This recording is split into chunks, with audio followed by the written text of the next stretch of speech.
Hello everyone, and welcome to this week's Advent Reflection video. Just to give you guys a quick little description, we're going to be uploading one of these videos every single week, for sure on Sundays. Once you guys get out of Mass, you can come home, pull out your phones or your laptops, open it up and watch one of these videos where we'll be going over either the gospel readings, some home traditions we've had, or both, and trying to mesh them together so that we can help each other reflect on how to prepare our hearts best for the upcoming Christmas season. So without further ado, let's get started. The reading from this Sunday's Gospel is from Mark chapter 13, verse 33 through 37. Watch, therefore, you do not know when the Lord of the house is coming, whether in the evening, or at midnight, or at cockcrow, or in the morning.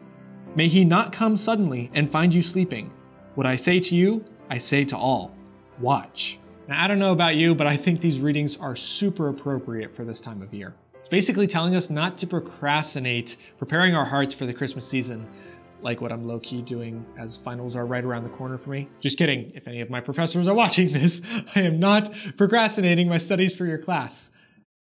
Mostly. But anyway, it's easy to hear when Jesus talks about be prepared, to take this in a sort of scary way. And in a certain sense, there's truth to that. We should have a holy fear of offending our Lord and be working to try and to not do that in the future. However, I think this reading is specifically here for a reason, and that's to remind us not only to be prepared for maybe our final judgment, but also be prepared for the beauty of Christmas. I always like to think of at home before I came to college, and one of the traditions we had was making Christmas cookies every year. Christmas is, something we went all out for, but especially with the cookies, candy cane cookies, thumbprints, gingerbread, sugar cookies, all the good stuff. All of our friends swore that it was the best cookies they have ever tasted, and they were gone within a day or two of us giving them to them. Also, the flour fights we had in the process of making these cookies were epic. But anyway, one year we decided to do something a little bit out of the ordinary. We baked a bunch of Christmas cookies and we surprised some of our friends at their door. One in the morning, we came to their house, and then the other in the afternoon. And they were very surprised to see us. I'll never forget. Yeah, we pulled up in the driveway. I just called because I had a friend that lived in both houses, so I just called like I wanted to talk, and I was like, oh, hey, by the way, will you look out the window? And they did, and they saw us and started freaking out, and they invited us in. We gave them the cookies and just had a great time. So that was basically all day long.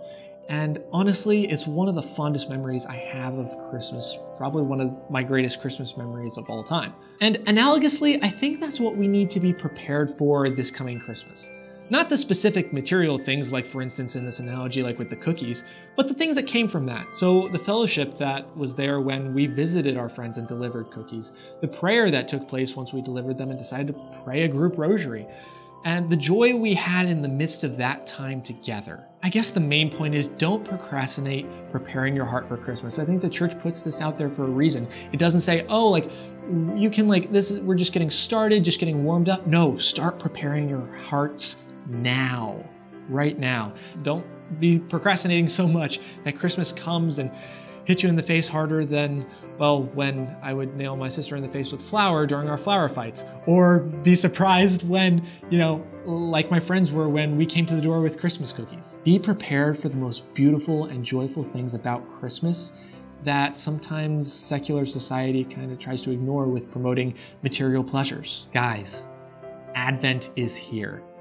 Let's make the most of it. Let's make it a good one. All right, one more little thing before I let you guys go. Before going and clicking on another video, please check out the description box. We have a link to a campaign with an organization called Mary's Meals, and they basically take donations and distribute those donations to different parts around the world to pay for school and food for people all around the world. And because it's Christmas time, every single dollar you donate will be matched by an anonymous donor. So please go check out the link, consider donating if you can. Thank you all for watching, and from all of us here at New Catholic Generation, have a happy Advent and a very Merry Christmas. God bless.